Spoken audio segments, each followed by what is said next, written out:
You're with the Breaker-Leggers, and we are at Shoreditch, at the Shoreditch Town Hall. And we're here to see Philip Ridley's The Pitchfork Disney. So stay tuned to find out how many legs this piece gets. Whether it's break a leg or leg it.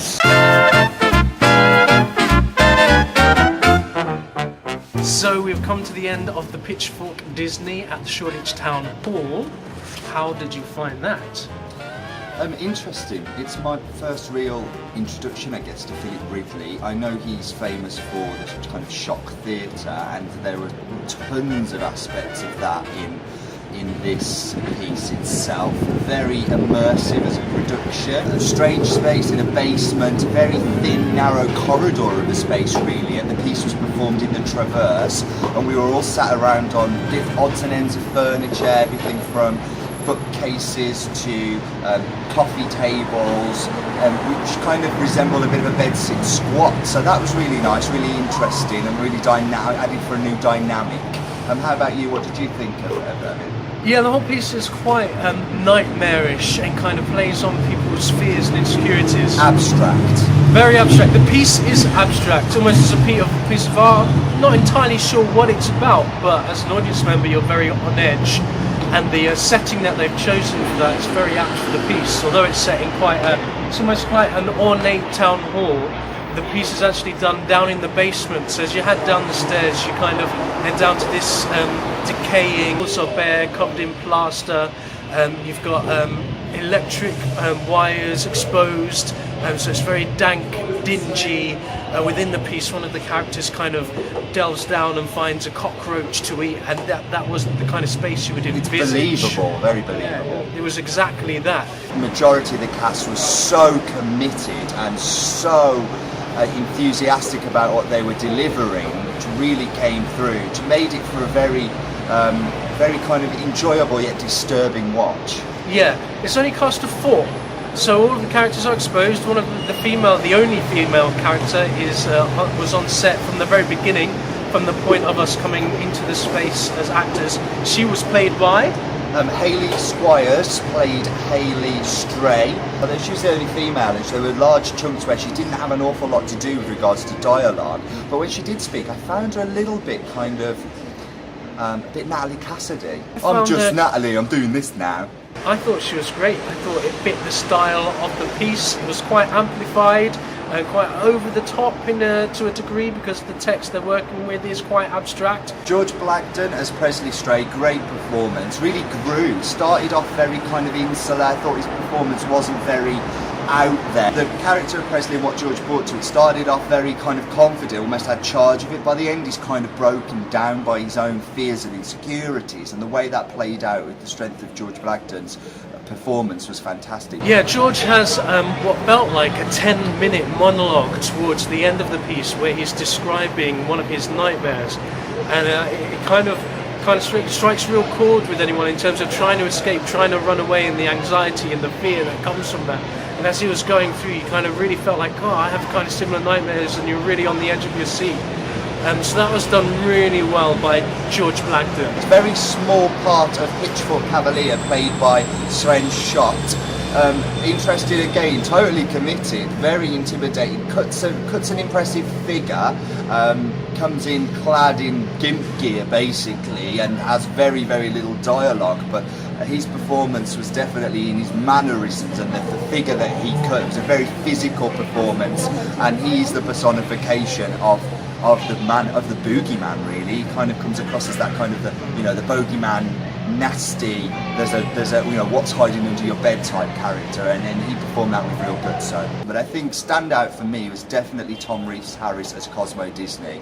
The levels of what he had to do, and the amount of everything from kind of very out there humour to terrifying kind of right-wing beliefs, which were very scary, very intimidating, very uncomfortable, very difficult to hear the things that he was saying, and that character going from one extreme of light and breezy to another extreme of totally terrifying with very right-wing ideas. The way that he kind of what he brought to each end of that spectrum and how he travelled across the spectrum was really great to watch. I agree. That is what made his performance, was the variety. of what he brought to the character, an absolute strength from playing quite camp and quite openly what could be interpreted as homosexual or gay. That's kind of a theme they touch on again and again, to also like quite a deep masculine predator in a way, very sexual as well. We're delighted to say that the Breaker Leggers have been joined by two members of the cast of the Pitchfork Disney. Do you want to introduce yourselves? Hi, I'm Tom. I'm Hayley. I play Cosmo. Okay, Hayley. We were just talking about Cosmo. Do you want to say what you're saying about Cosmo? Yeah, we're saying that the emotions that you have to traverse between the kind of very light and breezy and humorous to the quite terrifying, very right-wing views, that journey you take is really impressive. How do you find that having to have a character that does have those extremes? I really enjoy it because it sort of requires you to be really agile in your head. Does that make sense? Yeah. I don't necessarily obviously agree with some of his views, Yeah, sure. but then you just sort of think, what I'm saying actually applies to something that I do agree with, and then you can, And also people you might meet that do share those views. there are those people, of course. Yeah, so you must have to think about those quite a lot when you're expressing that. If I did believe this, how would I live my life? That's quite an interesting thought to have. Yeah, absolutely. Or what the engine for, being like that is, where that comes from. Sure. I guess it's quite an abstract piece as well. I guess on your part, Hayley, what do you think the piece is about? This is so What funny. is it? I we guess can it's do quite it up to subjective. me. So what do you think the piece is about? What do I think the piece is about? The piece, it's about two twins who have something absolutely horrific happen to them and to their family 10 years previous to when you meet them, and it's the grief of it and the pain of it and the fear of it has caused them to become recluses, and they've created a kind of imaginary post-apocalyptic world that's happening outside, and then this one comes along and it all goes a bit wild. Shakes That's things what it's up. about. I mean, it's abstract in the sense that it's certainly ambiguous as to where, like, you may come away thinking that you were in somebody's dream or in somebody's head or is part of somebody's imagination, but as far as we're concerned and where we're working from, it's a place of complete reality. These two people do live in these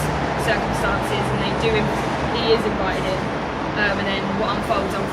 But yeah, it's a bit ambiguous, but abstract in the sense that it's kind of mad in the level of emotion that it's expressing, but it is rooted completely in reality. Yeah. I think it might seem abstract because a lot of the characters talk in metaphors. I think what strikes me is that Hayley and Presley's characters talk in metaphors because it's too painful to communicate straight up what they not necessarily need to communicate, but what would be positive for them to move forward. Like if you communicate that, it would help them move. Yeah. I think that's a big thing. There are so many metaphors through the whole thing. They can kind of really strike a parallel. So what has it been like working with Jamie? I love it. Great. Yeah? It's been wonderful. Yeah? What do you love about him? He's a really freeing director. He allows you to. I felt Explore. Absolutely, and he creates a very safe environment.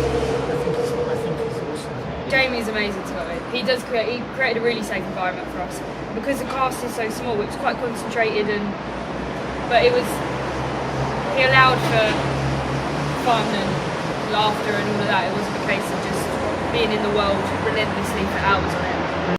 The biggest straw for me personally was the director Jamie Lloyd. We've seen Jamie do some wonderful things.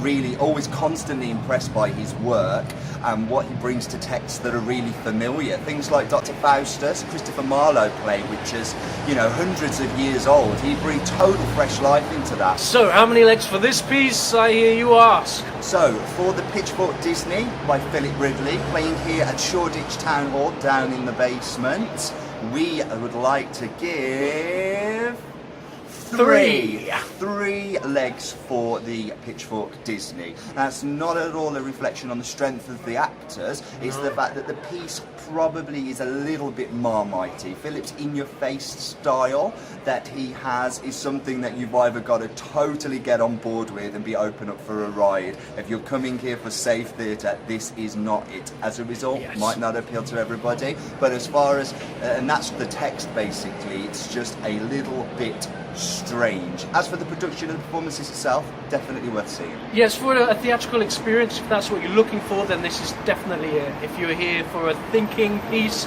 yes. Immersive experience, yes.